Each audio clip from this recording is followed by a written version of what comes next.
નમો અરિયંતાણમ નમો સિદ્ધાણમ નમો આયર્યાણમ નમો વજ્રાયાણમ નમો લોય સૌવસાઉણમ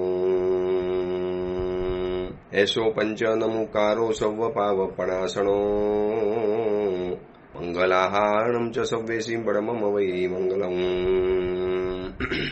મંગલમ ભગવાન વીરો મંગલમ ગૌતમ પ્રભુ મંગલમ સ્થૂલભદ્રાદ્યા જૈન ધર્મોસ્તુ મંગલમ. પ્રવચનનો વિષય છે માર્ગ ભૂલેલા જીવન પથિકોની પ્રતિબોધ કથા. આજથી 1245 વર્ષ પૂર્વે બનેલો 4 પ્રસ્તાવ અને 17,000 શ્લોકોની અંદરમાં ફેલાયેલો આ કુમલી માલા નામનો ગ્રંથ. ક્રોધ, માન, માયા, લોભ અને મોહ આ એક વૈશ્વિક સમસ્યા, વ્યક્તિથી લગાવી અને વિશ્વ સુધી પરેશાન કરનારી આ એક સમસ્યા છે. હવે આ સમસ્યા જાતે ઊભી કરી છે તો જાતે જ એને દૂર કરવી પડશે. આપણે આપણી જાતે જ આ ક્રોધ, માન, માયા, લોભ અને મોહને પુષ્ટ કર્યા, પરિપુષ્ટ કર્યા. જેમ કેટલાક દેશો કેટલાક ત્રાસવાદીઓને અંગત લાભ માટે ઉછેરતા હોય છે, બીજા દેશોને નુકસાન પહોંચાડવા માટે, પરંતુ ક્યારેક એ જ બધા એ પોતાના જ દેશને એવી રીતે ગંભીર રીતે નુકસાન પહોંચાડતા હોય છે કે પોતાના જ આતંકવાદીઓને પોતાને ખતમ કરવા પડે. બસ આપણે માનો કે આપણે જ આવા બધા દોષોને પુષ્ટ કર્યા, મોટા કર્યા, તગડા બનાવ્યા, એને આપણે સાચવ્યા, ઉછેર્યા, બધી રીતે આપણે એનો વિકાસ કર્યો. અને હવે જ્યારે આપણને ખબર પડી કે આ તો બહુ ખોટું થઈ ગયું છે, હવે પૂર્ણ વિકાસ સાધી ચૂકેલા આ દોષોને જબ્બે કરવા હોય, એને હરાવવા હોય તો કેટલી બધી તૈયારી કરવી પડે, કેટલી મહેનત કરવી પડે, કેટલી પારાવાર પુરુષાર્થ કર્યા પછી એ કદાચ સફળતાનો નાનકડો અંશ પ્રાપ્ત થાય. એટલે એમાંથી હતાશ નથી થવાનું. ઘણી વ્યક્તિઓ એમ કે સાહેબ કેટલા બધા નિયમ લીધા પણ ક્રોધ શાંત થતો જ નથી, કેટલું બધું કર્યું પણ અભિમાન મારું ઓછું થતું જ નથી, મારો લોભ નથી ઘટતો, મારો મોહ, મારા મનની અંદરમાં આવનારા ગંદા, ખોટા, ખરાબ, નકામા વિચારો અથવા તો ગંદી વસ્તુ જોવાનું મને બહુ મન થાય, કેટલું બધું મેં કંટ્રોલ કર્યું પણ મન હજી કેમ વશમાં નથી થતું. શરૂઆતમાં નહીં થાય.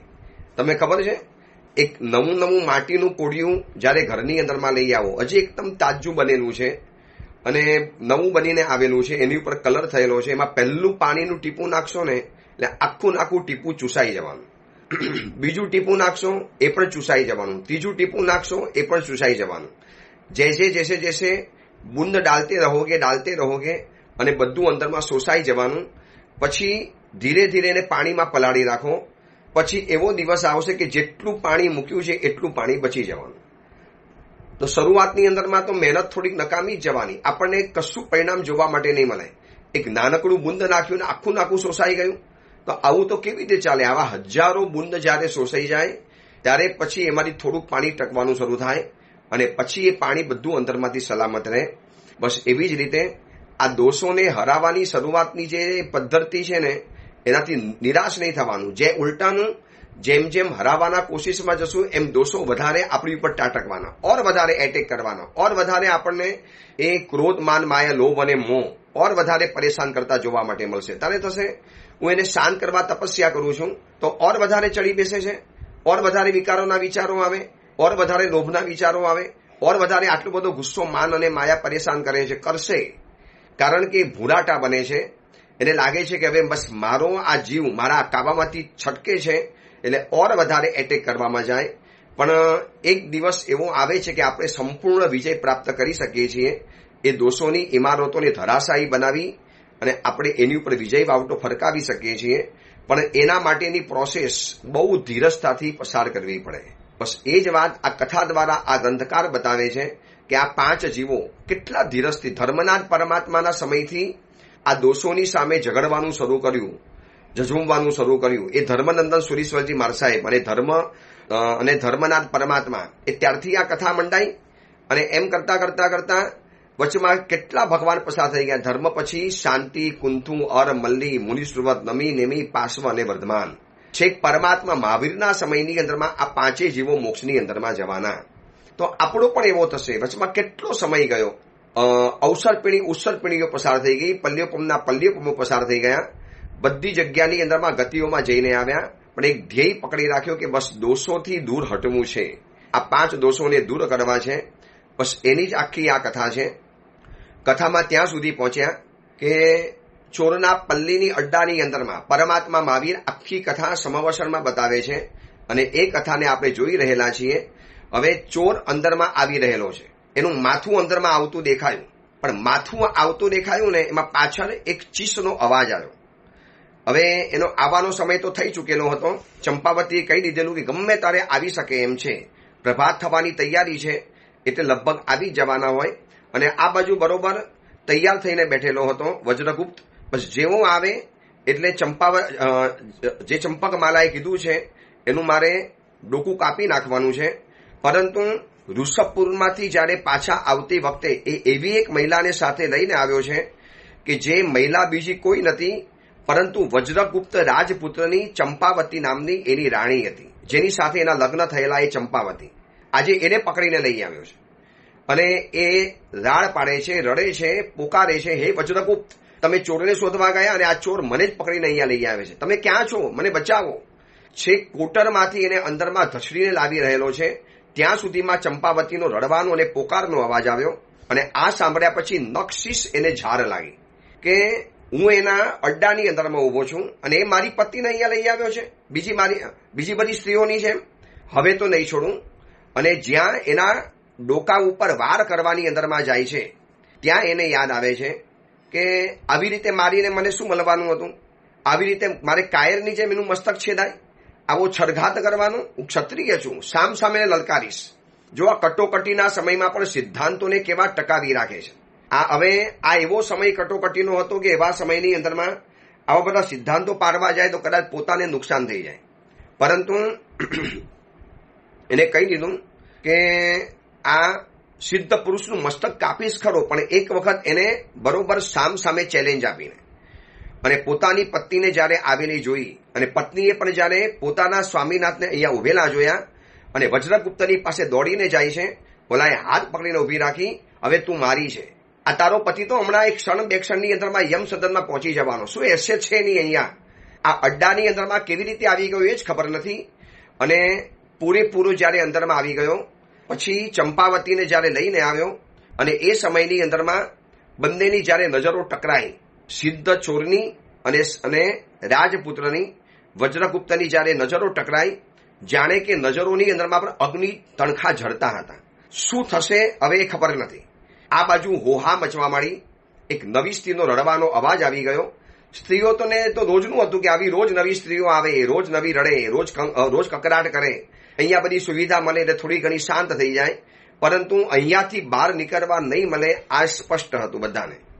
અને એની અંદરમાં જ્યારે આ અવાજ આવ્યો, કેટલીક સ્ત્રીઓ જોવા માટે આવી, એમાં નવા ઉભેલા પુરુષ વજ્રગુપ્તને પણ જોયો અને વજ્રગુપ્તએ સીધો લલકાર્યો, દુરાચારી, તું મારી પતિને આજે લઈને આવ્યો છે, ચલો સારું થયું, તું ચોરેલી વસ્તુની સાથે મને ચોરતો મળી ગયો.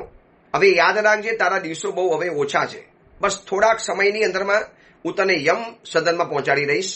અને એ સમયની અંદરમાં સિદ્ધ ચોરે જે અટ્ટહાસ કર્યું, જાણે કે બે ફિકરો ન ફિકરો, એને કોઈ ડર જ નથી, કારણ કે ખબર છે એની પાસે સિદ્ધ ખડક છે, સિદ્ધ ગુટિકા છે, એવી કેટલી વિદ્યાઓ છે કે જેના દ્વારા એ ભલભલાને ભૂચાટ્ટા કરી શકે, ભલભલાને હંફાવી શકે, ભલભલાને નુકસાન પહોંચાડી શકે.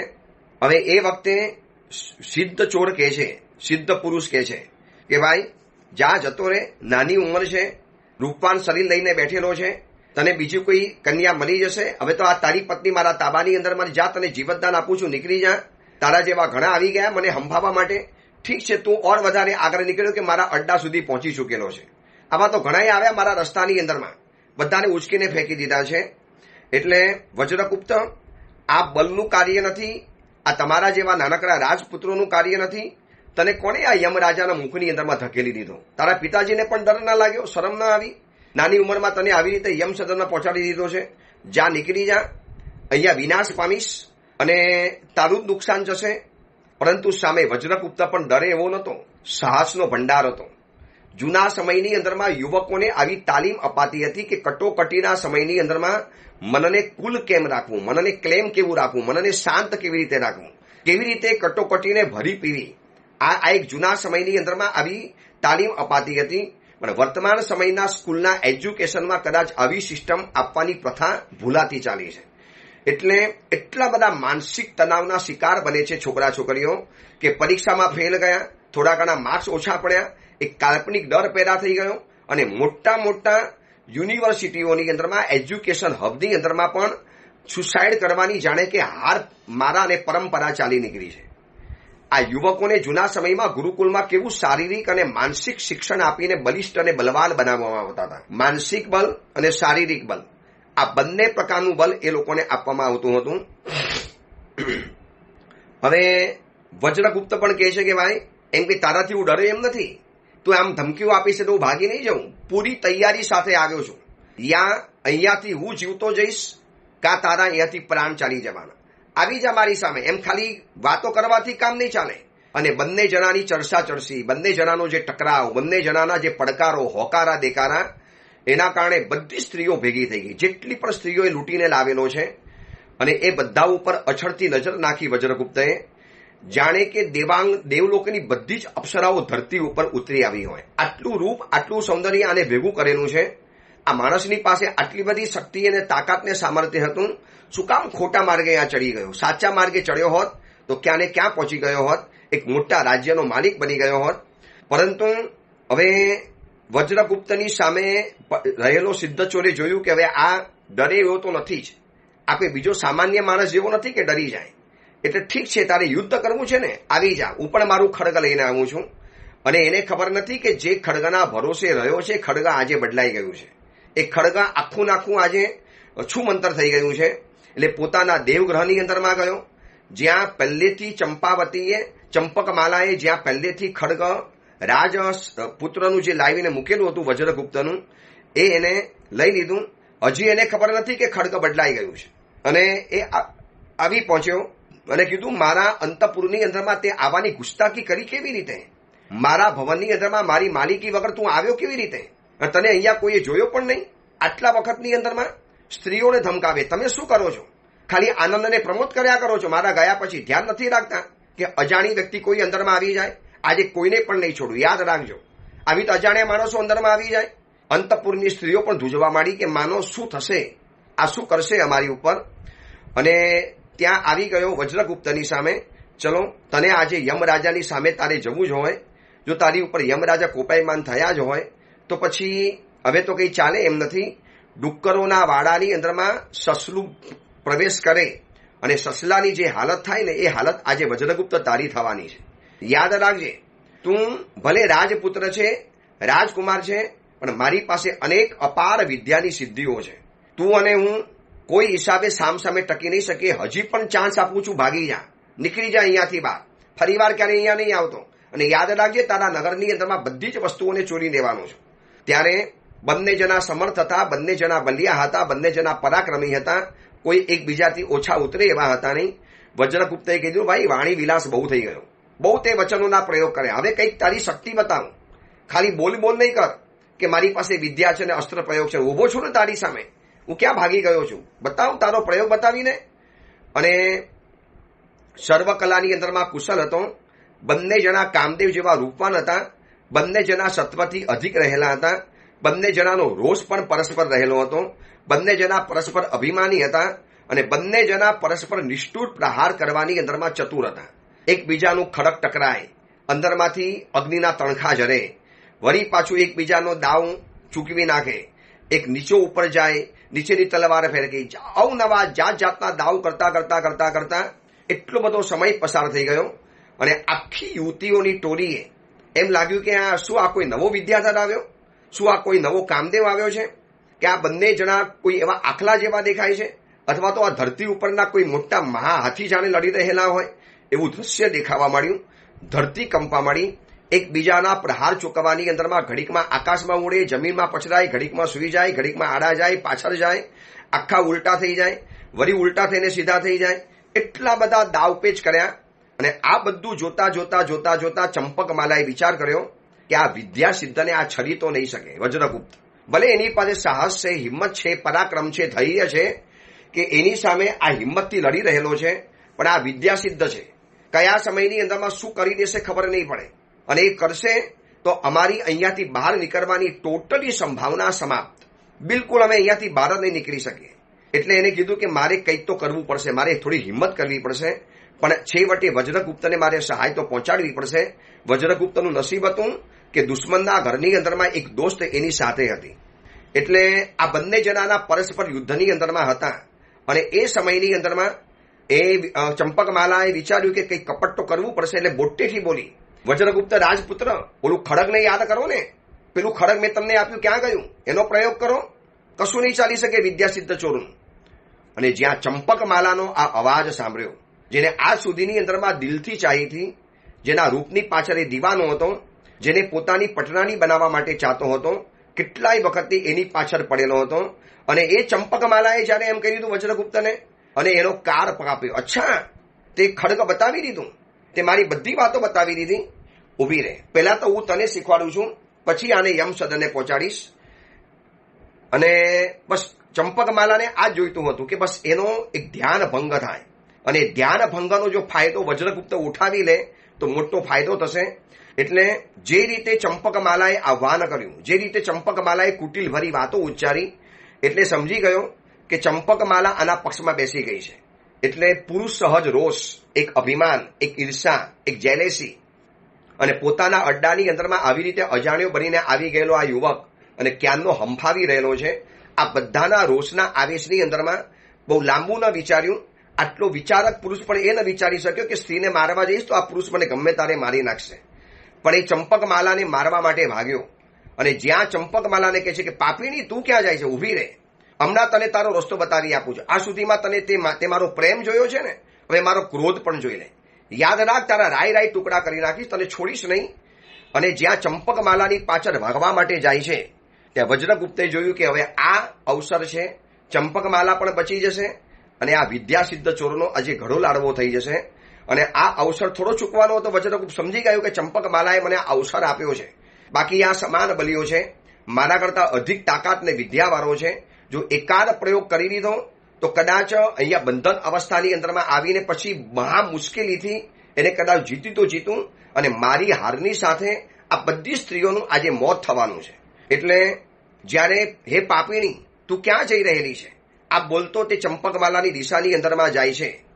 પરંતુ આવા કટોકટીના યુદ્ધના સમયની અંદરમાં લડવાનું ચિત્ત મૂકી અને એક મહિલા તરફ જ્યારે દોડી રહેલો છે, અને એ સમયનો અવસર પામી અને રાજપુત્રએ લલકાર્યો, અને અડધી સેકન્ડની અંદરમાં મંત્ર સિદ્ધ ખડગ દ્વારા એ વિદ્યાસિદ્ધ ચોરોનું માથું ધડથી અલગ કરી નાખ્યું. જેમ વૃક્ષ મૂળમાંથી કપાય અને ઢળી પડે, એમ આખું નાખું એનું શોભાયમાન મસ્તક, તેજસ્વી મસ્તક, વિશાળ ભાલ પ્રેસથી શોભતું મસ્તક હતો. તો બુદ્ધિશાળી કોઈક રાજપુત્ર હતો, આડા માર્ગે ચડી ગયેલો, કેટલી વિદ્યાઓને સિદ્ધ કરીને તેજસ્વી બનેલો હતો. એનું ચંદ્ર જેવું શોભાયમાન મુખ ધરતી ઉપર ઢળી પડ્યું, એનો દેહ નિશ્ચેષ થઈને ઢળી પડ્યો. અને વજ્રગુપ્તએ પણ તલવારને મ્યાન કરી દીધી, અને આ બાજુ બધી સ્ત્રીઓએ એકી સાથે જય જયકાર કર્યો. જે એને ડર હતો કે આ સ્ત્રીઓ કદાચ મારો સ્વીકાર કરશે કે નહીં કરે. એના કારા ઘૂંઘરાના વાર, એના ગળામાંથી નીકળતો લોહીનો જે પ્રવાહ, એનું તરફડતું જે શરીર, આ બધું જ જોયા પછી બધા સ્તબ્ધ હતા. અને રાજકુમારે ચંપકમાલાને કીધું વજ્રગુપ્તએ કે ચંપકમાલા ધન્યવાદ છે, તે મને એક મોકો આપ્યો, અવસર આપ્યો, તારી ચાલાકી ચતુરાઈ ઉપર ઓવાની ગયો છું. વાહ, કમાલ છે, શું તારી હોશિયારી છે કે આવા કટોકટીના સમયમાં પણ તે એને રવાડે ચડાવી દીધો. વરના આટલા સહેલાઈથી એને જીતવો મારા માટે સહેલો નહોતો. ત્યારે એ વખતે ચંપકમાલા કહે છે કે હજી એક કામ કરો, એમના મસ્તકમાંથી એક સુવર્ણ કલરની ગુટિકા બહાર કાઢો. એટલી વિદ્યાસિદ્ધ ગુટિકા છે, એનાથી અદૃશ્ય રહી શકાય, એનાથી ધારે એટલા રૂપ બનાવી શકાય, એનાથી ધારે એવું શરીર બનાવી શકાય, એનાથી તમે કોઈના પણ ભવનના મકાનની અંદરમાં ક્યારેય પણ અજાણ્યા બનીને ઘૂસી શકો છો. આવી એક તાકાતવાળી ગોરી છે. અને આમ કહેતાની સાથે તલવાર વડે એનું મોઢું પરું કર્યું તો સુવર્ણની કાંતિ જેવી ગોરી જોઈ, અને પાણીથી ધોઈ સ્વચ્છ બનાવી, અને વજ્રગુપ્ત કુંવરે પણ ગોરી જેવી મોઢાની અંદરમાં નાખી. એટલે એની શોભા ઓર વધારે વધી, શરીરમાં ઓર વધારે તાકાત આવી, ઓર વધારે જનૂન આવી ગયું. હવે ખબર પડી કે આ વિદ્યાસિદ્ધ ચોર કઈ તાકાત ઉપર મુસ્તાક હતો. આટલો સુંદર, આટલો હોશિયાર, આટલો બુદ્ધિશાળી, આટલી વિદ્યાઓનો પારગામી, પણ પણ એ ખોટા રસ્તાની અંદરમાં જઈ ચડેલાનો છેલ્લે આ જ વિનિપાત થાય છે. આજે જો ભણેલા ગણેલા હોશિયાર યુવકો ત્રાસવાદી અને આતંકવાદી જે બની જાય છે, આ નક્સલવાદીઓ જે બની જાય છે, આપણા દેશના હિન્દુઓને આપણે મારવા પડે છે, નક્સલવાદીના ખોટા રસ્તે ચડી ગયા છે. માટે આ યુવકોને કોને ખોટા રસ્તે ચડાવી દીધા હશે? કોને આ શસ્ત્રો પકડાવી દીધા હશે? આ જ બુદ્ધિ શક્તિ જો સમાજ કલ્યાણ માટે, પોતાના પરિવાર માટે, પોતાના બિઝનેસ માટે અને પોતાના આત્મકલ્યાણ માટે વાપરી હોત ને તો પણ એ દીકરાઓ આજે ક્યાં પહોંચ્યા હોત અને કઈ સિદ્ધિના શિખર ઉપર એ લોકોનું સ્થાન રહેલું હોત. પણ ગમે ત્યારે કોઈ પણ ગોળી એનું મોત બનીને આવવાનું છે. અને છતાં પણ બ્રેઇન વોશ થનારા ત્રાસવાદીના ભણેલા ગણેલા યુવકો આ માર્ગમાંથી પીછેહટ નથી કરતા. આજે પણ જો એવા કેટલાય ગુંડાગર્દીમાં રહેલા યુવકો છે, શિક્ષિત છે, ભણેલા ગણેલા છે, હોશિયાર છે, પરંતુ બસ એ ગુનાખોરીના દુનિયાની અંદરમાં જઈ ચડ્યા અને એનાથી જે રોપ મારવાની જે મજા આવી અને ગુનાહિત કાર્યોથી આખી જિંદગી એવી લપેટી લે કે છેલ્લે વિનિપાત સિવાય જીવનની અંદરમાં કશું જ નથી મળતું. આ સિદ્ધ ચોરના જીવનની અંદરમાં આ દેખાય છે. આ પ્રવચન સાંભળનારા જેટલા પણ યુવકો હોય અથવા તો એવાના માતા પિતા હોય એને કહેવાનું કે આ યુવકોને આ કથા થોડી ઘણી સંભળાવજો કે બેટા કેવો હોનહાર યુવક હતો, કેટલો તેજસ્વી, ભણેલો, વિદ્યાસિદ્ધ, કેવો પાવર, આટલી બધી ચોરી કરી શકે અને કોઈ એનો માથાનો વાર ન વાંકો કરી શકે. આ તો વેતાળને સિદ્ધ ન કર્યો હોત તો હજી વજ્રગુપ્તને ક્યારેય ખબર પણ ન પડત. પણ આવો પણ હોનહાર યુવક, ભલે ચોર હતો પણ વિદ્યાસિદ્ધ હતો, આટલો મહેનતુ હતો, પણ એ પણ હણાઈ ગયો. એટલે હોશિયારી સાથે જો આડા રસ્તે હોશિયારી જો ચાલી જાય, ખોટા રસ્તે ચાલી જાય તો એ વિનિપાતનું કારણ બન્યા વગર રહેતું નથી. આ યુવકની અંદરમાં જાણવા માટે મળ્યું. અને જય નાદ થયો. ચારેકોરથી બધી સ્ત્રીઓ એને આવીને ધન્યવાદ આપવા માંડી. વિલાસિનીઓ એ હાર વગેરે પહેરાવ્યો અને બધી સ્ત્રીઓએ એકી સાથે કીધું કે હવે તમે અમારા માલિક, તમે જ અમને બચાવ્યા છે. અમારા પિતાજીને ત્યાં તો અમે જઈશું, તમને કોણ સાચવવાનું, કોણ સંભાળવાનું? હવે આપ જ અમારા માલિક છો, આપ સાત્વિક છો, આપ સમજદાર છો. અને એ સમયની અંદરમાં વજ્રગુપ્ત આવ્યો તો અડ્ડામાંથી આ ચોરને પકડવા માટે, નગરને ઉપદ્રવમાંથી બચાવવા માટે. પણ એને અહીંયા જોયું દુનિયાભરની શ્રેષ્ઠ સ્ત્રીઓનો સંગમ, જાણે કે દેવલોકની બધી જ અપ્સરાઓ જાણે કે આ અડ્ડાની અંદરમાં આવી ગઈ છે. એટલું વિશાળ ભવન બનાવેલું, એટલું વ્યવસ્થાપૂર્ણ ભવન બનાવેલું, એટલું સુંદર ભવન બનાવેલું. રાજકુમારને એમ થયું કે થોડા દિવસ અહીંયા રહી જઈએ, શું ઉતાવળ છે, જઈશું ને બહાર. આમે જે મારું કામ હતું એ તો પતાવી દીધું છે, આ ચોરનો ઉપદ્રવ ખતમ કરી દીધો છે, નગરજનો હેમખેમ રહેશે, બસ થોડા દિવસની અંદરમાં જઈશ. આમ કરતા કરતા કરતા કરતા ત્યાંના મળી જડિત સિંહાસન ઉપર બેસી પણ ગયો. પછી મહિલા રાજ્ય વિશે એનો અભિષેક પણ થઈ ગયો. મહિલાઓ સાથે વિવિધ પ્રકારના ભોગો ભોગવવાના શરૂ પણ કરી દીધા. અને ખડગ અને દિવ્ય ઢાલ સાથે, સિદ્ધ ગુટિકા સાથે એ બિલ ભવનની અંદરમાં મહિલાઓની સાથે નિશંકપણે ભોગ ભોગવતા વજ્રગુપ્તનો સમય પસાર થાય છે. થોડા દિવસ કહી પણ એવી અદ્ભુત એ દુનિયા, એટલી અદ્ભુત સ્ત્રીઓ, એટલા અપરંપાર ભોગ, એટલું અમાપ સમાપ ધન કે જિંદગી પર 10 હાથે, 12 હાથે, 15 હાથે, 20 હાથે ઉછાળે છતાં પણ ધન ખાલી ન થાય, એટલું અમાપ ધન ત્યાં આગળ પડેલું હતું. અને દિવસ રાત ક્યાં જાય એ ખબર નથી પડતી. આમ કરતા કરતા કરતા કરતા દિવસોના દિવસો પસાર થયા. રાજા રાણી પણ સમજી ગયા, કાંઈ નહીં, દીકરો છે, અહીંયા રહે કે ત્યાં રહે. આમે એની પત્ની પણ ત્યાં રહેલી છે. અને અનેક આવી રૂપવાન સ્ત્રીઓની સાથે ભોગ ભોગવાના, નૃત્ય કરવાના, મોજ મજા કરવાની, સંગીતની મહેફિલો માણવાની અને અવનવા દાવપેચ, અવનવી વાતો, ગીત સંગીતની અંદરમાં નિશ્ચિંત રીતે જિંદગી પરિપૂર્ણ થતી હતી, આગળ વધતી હતી. એમાં એક દિવસ રાતનો સમય છે, અનેક મહિલાઓની સાથે પરિવરેલો છે. અહીંયા જે વર્ણન કર્યું છે ને મહિલાઓના શરીરનું, કદાચ વાંચતા પણ સંકોચ થાય એટલી ઉત્તમ સ્ત્રીઓની સાથે પરિવરેલો છે. કોઈક એને આલિંગન આપીને ઊભી છે, કોઈક એને ભેટીને ઊભી છે, કોઈક એના ઉત્સંગની અંદરમાં બેઠેલી છે, કોઈક એના ખભા ઉપર 2 હાથ ટેકવીને ઊભેલી છે, કોઈક એના મસ્તક ઉપર હાથ ફેરવી રહેલી છે, કોઈક એના ગાલ પસાવી રહેલી છે, કોઈક એના પગ ચંપી કરી રહેલી છે, કોઈક એના હાથને પ્રસાવી રહેલી છે, કોઈક એને ખુશ કરવા માટે વીણા વાદન કરે છે, કોઈક એને ખુશ કરવા માટે નૃત્ય વગેરે કરે છે. અને એક 2 ગુંદક દેવની જેમ મજેથી જ્યારે આવી સેવા સ્વીકારી રહેલો છે. અને જિંદગી સરસ મજાની ચાલી રહેલી એવા સમયમાં રાત્રિના પાછલા પહોરમાં કોઈક અદૃશ્ય અવાજ, એક ચેતવણી ભરો ગંભીર અવાજ, જાણે કે 100 શંખ ગરજતા હોય એટલો ગંભીર અવાજ અંદરમાંથી આવ્યો કે હે નરનાથ, જાગો છો કે સૂવો છો? હવે જાગવાનો સમય થઈ ગયો તમારે. જો આ ચંદ્ર પણ ભુવનતલને પ્રકાશિત કરીને હવે ક્ષીણ થઈ ગયો છે, અથવા તો ભુવનની અંદરમાં જેનો ઉદય થાય છે એનો અસ્ત નથી થતો. શું તમે જાણતા નથી? ભૂલી ગયા? આ દુનિયામાં જેનો ઉદય છે એનો અસ્ત હંમેશા નક્કી હોય છે. તમે ભૂલી ગયા? તમે એમ માન્યું કે કાયમ તમારો ઉદય જ થવાનો છે. જો અરુણ વડે પ્રકાશિત બનેલું આ ગગન અને એનાથી તારા ચક્ર પણ હવે નાસી જાય છે. જે તારા રાત્રિની શોભા હતા એ તારાઓ પણ હવે ભાગી રહેલા છે. જો આ અંધકાર પણ જઈ રહેલો છે. જો હવે પોતાના સમાન અને પોતાનાથી અધિક વ્યક્તિ જ્યારે આવે છે ત્યારે કોણ ઉદય પ્રાપ્ત નથી કરતું? આ ઉદયાચલના મસ્તક ઉપર અત્યંત તેજસ્વી સૂર્ય ઉગ્યો છે. માટે ગર્વ નહીં કરો. આ સૂર્ય ઉગ્યો છે, સાંજે આથમી જવાનો. ચંદ્ર પણ આવી રીતે ઉગેલો હતો અને આજે જોઈ લો નિસ્તેજ બનીને ઉભો રહી ગયેલો છે. તો તમે કોના ભરોસે ઉભા છો? નરનાથ, ચેતી જાઓ. નરનાથ, હું તમને ચેતવું છું. હું તમને કહેવા માટે આવ્યો છું. તમારો કલ્યાણ મિત્ર છું, તમારો હિતસ્વી છું, તમારો હિત ચિંતક છું. તમે ચેતો. અને ચારેકોર નજર નાખે છે. ખાલી એને એકલાને સંભળાય છે, બાકી કોઈ સ્ત્રીઓને નથી સંભળાતું. સ્ત્રીઓ કે સ્વામીના શું શોધો છો? શું જોઈએ છે તમારે? નહીં, કાંઈ નહીં, ચલો આપણે મજા કરો. થોડોક સમય શાંત થયો. વળી પાછા એ જ શબ્દો, હે નરનાથ, જેનો ઉદય છે એનો અસ્ત છે. જો આ ચંદ્ર ઉગેલો હતો, આજે અસ્ત પામી ગયો. ભરોસો નહીં કરતા. જો આ તારાઓ પણ છુપાઈ ગયા, અંધકાર ચાલી ગયો, અજવાળું આવી ગયું, પૃથ્વીમાં બધું પરિવર્તન છે. આ ભોગમાં પરિવર્તન આવી જવાનું. આજે જે શરીર છે આવતીકાલે નથી રહેવાનું. જે પુંવનને દીઠા તે અવરને ન દિશનથી. રાજન, ચેતી જાઓ. સાવધાન થવાની આ ઘડી આવેલી છે. વળી પાછો અદૃશ્ય અવાજ, એકદમ પ્રેમાર, એકદમ કરુણાથી ભરેલો, એકદમ ઘેઘૂર અને ગંભીર, હૃદયના પટમાંથી બહાર નીકળતો આવો ઘેઘૂર ગંભીર અવાજ એવો હૃદયની અંદરમાં છવાઈ ગયો. રાજકુંવરને ભોગવવાની જે તલપ હતી ને થોડી ઢીલ પડી ગઈ. સ્ત્રીઓ વિચાર કરે, કેમ આજે પતિ કંઈક આમ અલગ મનવાળા છે? શું થયું?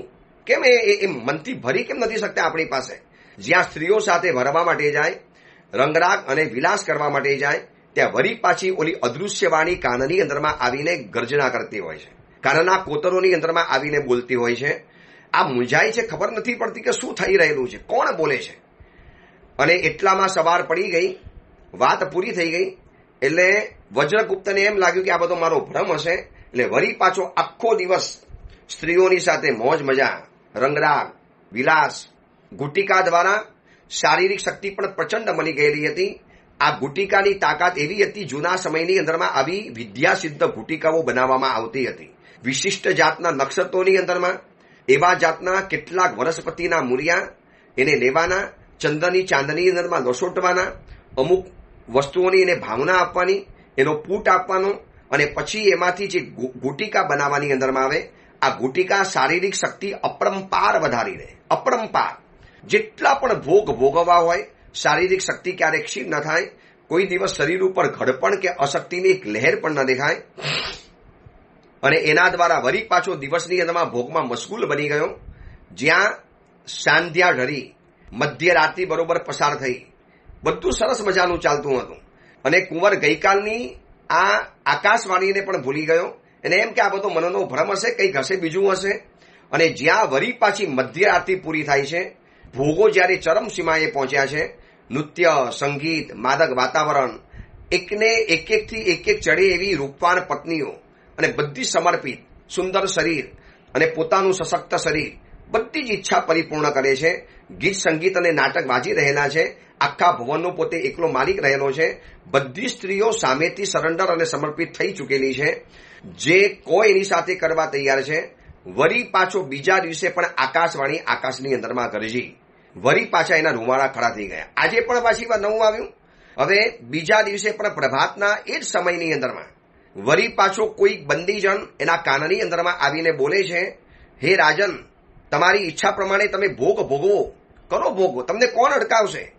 પણ યાદ રાખજો, ભોગની સંપત્તિની કોણ ઈચ્છા નથી કરતું, પરંતુ આ ભોગ એની સાથે વિપત્તિ લઈને આવે છે. આટલું યાદ રાખજો. ભોગવો. તમારી આજુબાજુની અંદરમાં અત્યારે સુંદર સ્ત્રીઓનું ટોરું છે, એક રમણીય સ્ત્રીઓ આખી તમને ઘેરાઈને વિટરાઈ ભરેલી છે. કરો મોજ મજા, પણ યાદ રાખજો આ વિપત્તિ પણ ભેગી જ આવવાની છે. સંપત્તિ ક્યારે એકલી નથી આવતી, વિપત્તિ પણ ભેગી આવે છે. એ પ્રયત્નપૂર્વક વિચારી લેજો. તમારી આજુબાજુની અંદર મોટા નિતંબવાળી સ્ત્રીઓ છે તો એનો સહયોગ કોણ નથી ઈચ્છતું? ભાઈ, દુનિયામાં બધાની ઈચ્છા થાય, આવી સ્ત્રીઓ કોને ન મળે, કોણ ન ચાહે? બધા ચાહે છે. પણ સાહેબ, એની સાથે વિયોગ પણ તમને જીવનની અંદરમાં અવશ્ય આવવાનો છે. અને એક પછી એક હૃદય ભેદક, વૈરાગ્યવર્ધક, હૃદયના તારને રણ જણાવી નાખે એવી કરુણ ભાષાની અંદરમાં, એવા પ્રેમ ભર્યા શબ્દોની અંદરમાં જે આકાશવાણી હૃદયમાં થાય છે ને, હૃદય આખું હચમચી જાય છે. હૃદયમાં ભૂકંપના ઝાટકા લાગે છે. સ્ત્રીઓ નથી સમજી શકતી કે આ પતિને રોજ શું થાય છે, હવે આગળ શું બને છે, અને આ બીજા દિવસની આકાશવાણીની અંદરમાં શું વૈરાગ્યની વાતો બતાવે છે. આવી ટોટલ 7 દિવસ વૈરાગ્યવર્ધક એની પાસે આકાશવાણી થવાની છે. એની વાત આપણે આવતીકાલે જાણીશું. એ જ મંગલ કામના મંગલ ભાવના. જીનાગના વિરુદ્ધ કાંઈ પણ બોલાયું હોય તો મિચ્છામી દુક્કડમ.